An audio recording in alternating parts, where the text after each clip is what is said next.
Well, the time is just gone 9:57 a.m. and we on to the final segment of this morning's edition of News and Views on this Friday morning.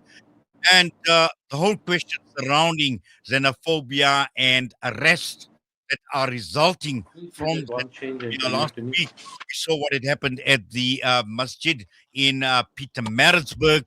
We are now learning about the Greenside Masjid as well, where the Department of Home Affairs and SEPs have come to the masjid to arrest Malawian staff and as well as a masjid member. Now, this is now not only limited to masjids, it's actually limited to some of businesses as well. In Benoni on Wednesday, there was a raid.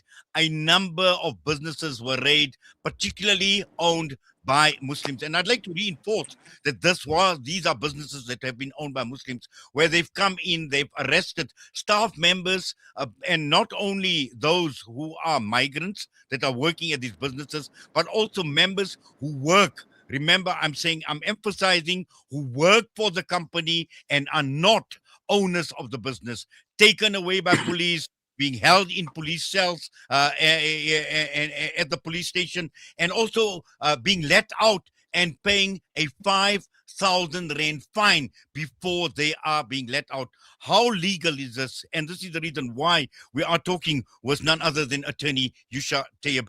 Yousha, assalamu alaikum wa rahmatullahi wa barakatuh. Jummah Mubarak to you and welcome. Walaikum salam wa rahmatullahi wa barakatuh to yourself and the listeners. Well, Yusha, I've just painted the picture. What's happening at the masjid, what happened at Greenside Masjid, and also in terms of some now, I see this is being extended to businesses as well, where people are being just taken away on the insistence of Home Affairs and SEPs, whether they are South Africans or not. Yeah, look, the issue, we convened an urgent meeting with a number of people last night, and Greenside graciously hosted us. The point, quite simply, is I had called a member of the Muslim Lawyers Association. I don't have his permission to share his name, but I had brought him there to advise the representatives of the Yusha, you're just breaking up slightly, and I know we're not going to be doing justice to this masjids and discussion. other Muslim institutions, is saying that for the last 4 or 5 years and the recent xenophobic issues, that the new gangster community is the South African police and now these newly appointed Home Affairs officials. And it's essentially a bullying and a gangsterism of the likes we've not seen in this country for a very long time. The individuals in the incident were not wearing name badges. They were in unmarked vehicles, did not identify themselves, did not explain the rights to a mutawalli who came to the scene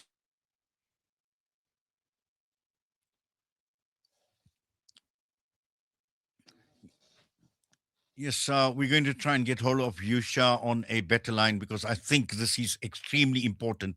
This is critical in the context of the discussion that we are having. was Unfortunately, a volunteer. They there clearly we go. Yusha is represented back that with it us. was a volunteer, was then simply taken to the police station, was not read his rights, was not given to understand the documentation or even an opportunity to read what he was asked to sign, and merely told that if he didn't pay the fine, he would be arrested and Well, I think we are having a problem, and I'm going to ask my engineer to obviously get hold of Yusha. If we can even get him on an audio line, I think this is extremely important because I know with the connectivity issues sometimes and being video based, possibly we could be having bandwidth issues. But we will try and get him on an audio line because I think it's critical that we have this discussion. And from what Yusha has actually just been talking about in terms of how this entire process has been unfolding, And we need to understand from a legal perspective, is this legal? Is this not legal? Have Home Affairs or these newly appointed Home Affairs officials who have not identified themselves, have SEPs actually overstepped their mark? And what are some of the legal challenges that, they could be open to? Yousha, I'm hoping you're back with Are us we? on a better line. I Sorry, I don't know where I cut off. I spoke quite extensively, so maybe do you want me to Yusha, you start can just again? continue. You were speaking about the identification or the lack of identification of these officials. Yeah, so in this particular incident, like I said to you earlier, I had called a member of the Muslim Lawyers Association to address the issue, to identify what needed to be done. And he decided to detract from the entire know your rights kind of situation and explained that these new Home Affairs officials and the SAPS for a long time are the new gangsters in this country. There's a complete situation of lawlessness because not only did these people not wear name badges, they were in a private unmarked vehicle. They did not identify themselves nor show their identity cards. They simply arrested what they perceived to be two foreign national employees of the masjid, and then a responsible mutawalli who was on the scene, who clearly identified as a volunteer and member of the community, who they then simply identified in their complete discretion as the manager. No rights read, no explanation, no charges, simply taken to the police station and then advised to sign documentation without being given the opportunity to read or have it explained to him, on the basis that if he did not do so and did not pay the admission of guilt, would be taken to Hillbrow. And that is the net effect of it. This is pure gangsterism and lawlessness. Well, certainly, Yusha, in fact, and I said, or I even said, what it actually in Benoni as well, where the same principle had actually applied in Benoni as well, where foreign nationals were picked up, but together with locals. And I mean, we're talking about someone who actually works, and despite showing his ID, despite proving that he is a South African citizen, he is not an owner of the business. He was taken in and been made to pay a 5,000 rand admission of guilt fine. Yes, so this is it, and so the issue in Ayat is this is a pure. Well, I don't know if it was a 5,000 rand fine or it was 5,000 rand absorbed by the authorities who were holding him. So we need to ascertain whether a lawful fine receipt was issued by the authority. And so this stems back to a little while ago when our own muaddin at another masjid in the area um, believed that he had properly applied for his work permit, paid what he needed to pay to the officials, got receipts, got the work permit, and because of the attacks on foreigners, went to the Linden police station to have copies of his work permit certified so that he could show that to the officials if ever confronted, and then duly arrested at the police station for having fake documents, not knowing. So he went through the process. So the rot starts with the Home Affairs officials who have duped these people into believing they're getting work permits, issuing receipts from receipt books that we don't know emanates from. And these people actually believing they have genuine work permits, and so it unfolds there. But insofar as the fines are concerned, we need to seriously consider where those fines are being paid, because the two individuals who were arrested and taken into custody on account of being foreigners and foreigners were subsequently released, and I have no doubt that deals were struck at the Hillbrow police station. So the rot is deep, deep, deep. Yes, Yusha, the key question here is, you mentioned obviously the MLA, the Muslim Lawyers Association as well. And this is going to be a crisis that's going to be recurring. I mentioned it's happened in Pietermaritzburg where people were basically locked in with March on March. Now we're seeing a lot of these raids that are taking place and it's going to increase. We've seen the United Ulama Council of South Africa issue a statement as well. So as an Ummah level, we are going to be picking up these problems from time to time at our masajids, at our places of business as well. And to a large extent, we've seen the pattern is where Muslims are impacted more than any other grouping in this country. Yeah, I certainly don't join issue with UXA. My comments are completely independent of theirs. So whatever they say, but they certainly endorse the implementation of the law in this current instance. We know historically, and by and large, it's the non-white foreigners that are being attacked. We also know, that from a number of contributions from our own knowledge historically and politicians, that the entire African continent was supportive of the destruction of apartheid, and certainly enabled organizations like the Pan African Congress and Umkhonto we Sizwe were accommodated in those countries, and so we certainly owe them a great deal of respect, and to ensure that whatever their citizens are identified as are respected. So this entire problem that we find, other than being funded by Westerners and Zionists, so yeah, and the fact that we the target of it is clear, I think. But the point to be made is that this problem emanates from the inefficiency of the Department of Home Affairs in processing these people who came through the borders seeking refuge in this country, whether for work permit or for asylum purposes or refugee purposes, and the extent of the corruption within that department that has led to the problem. But we easily now happily employing 3,000, 4,000 new Home Affairs officials to police this law in order to ensure deportation and criminalization. So again, we don't address the real issue. Um, Undoubtedly, these are our brothers and sisters, and I can share incidents with you that will make your hair rise. I mean, for instance, about 3 weeks ago, we almost, I can't remember the actual numbers, but we had about 16 women, 14 men, and about 20 children being held at the Sandton police station on a Friday night. And the children under the age of 18 were being taken away from their mothers to the Department of Social Development, where they would be fed non-halal food and they would be treated differently. So the very separation, the very destruction of mother-child-father relationship that we make a noise about in the ICJ application is exactly what we do in that instance at the Sandton police station.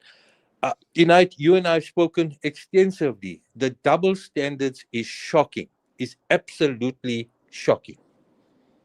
Well, certainly, Yusha. And also, I think, we are seeing this disturbing trend. And this is my concern, Yusha, that, possibly, I'm not too sure what are some of the actions that are available to us. Is there opportunity for legal recourse? We're talking, in this instance, SAPS. We're talking of Department of Home Affairs. Should the ministers in charge of SAPS and Home Affairs, should the matter be taken up with them? Should we lobby our politicians to take this matter to Parliament in more stronger terms? Are there any legal options available to us where people have Yeah. paid, even whether the admission of guilt fines, can they get refunds for wrongful arrest? What are Yes. some of the issues? Yeah. So certainly, step one, you're entitled to video any incident that happens, and that evidence is crucial to what we do. So we don't have extensive video evidence of the Greenside incident, but we have statements from people who were there, and we're certainly going to be challenging the process and the procedure, and certainly it can be taken to court. So the video evidence is a starting point. If you believe that video evidence, because what they do is they smash the phone out of your hands, they threaten you, they don't allow you to video it. Just keep it permanently on voice recorder, and so we can at least get the voice recording if we can't get the video evidence. But certainly, in the way that they're acting as gangsters, it is definitely challengeable.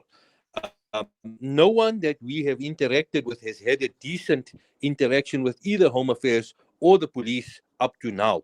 They've all been extortion. They've all been under duress.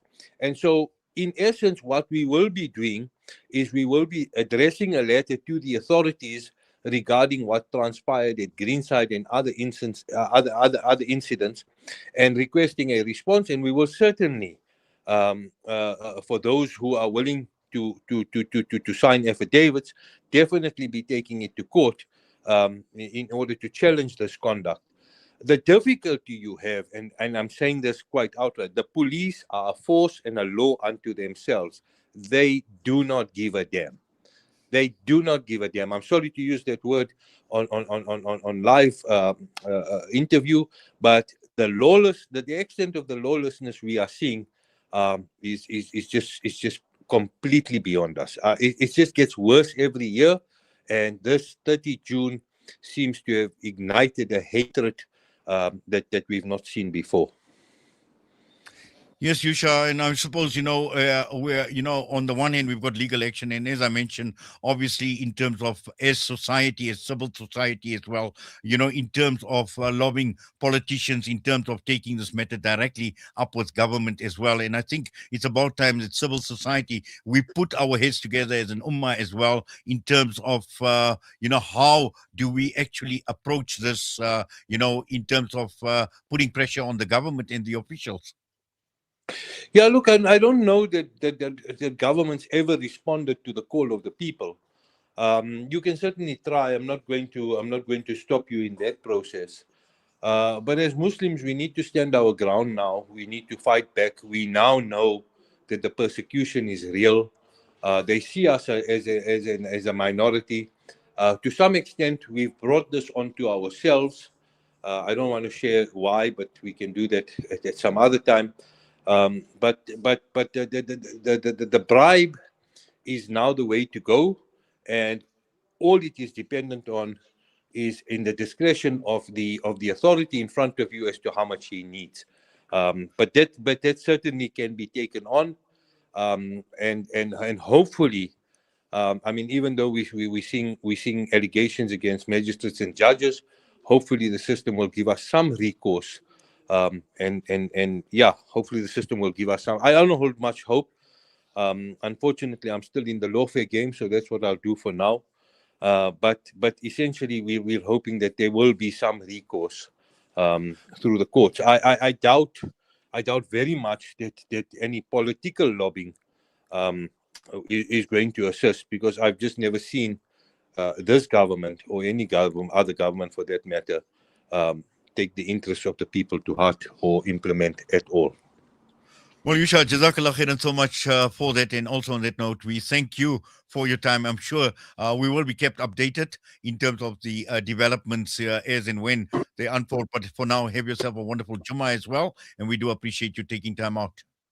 Jazakallah for the opportunity. Assalamu alaikum wa Um, rahmatullahi wa barakatuh.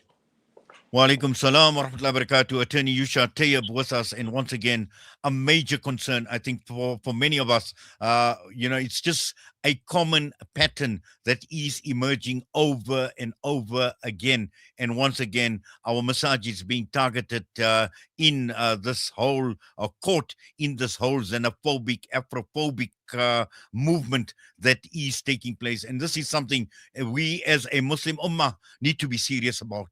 We need to be serious about, and it is something that we need to take very, very strongly. Yes, you've got people like Yousha Tayob, you've got the Muslim Lawyers Association challenging this from a legal perspective. But what is it that you and I, as a community, what are we doing as civil society? What are we doing as the various constituted bodies who say that we represent the Muslim Ummah. What are we doing about it? And it's not only about masajid, it is about business people, individuals that are being taken away, that are being dragged from their places of business by what Yousha talks about, this gangster element from within SAPS, or we're talking of within Home Affairs, the newly appointed officials. Is this about extortion? Is this a money-making scheme? And this is something we need to be very, very serious about. We need to consider this, that this is a dangerous pattern that is has entered into another phase and added another level, another dimension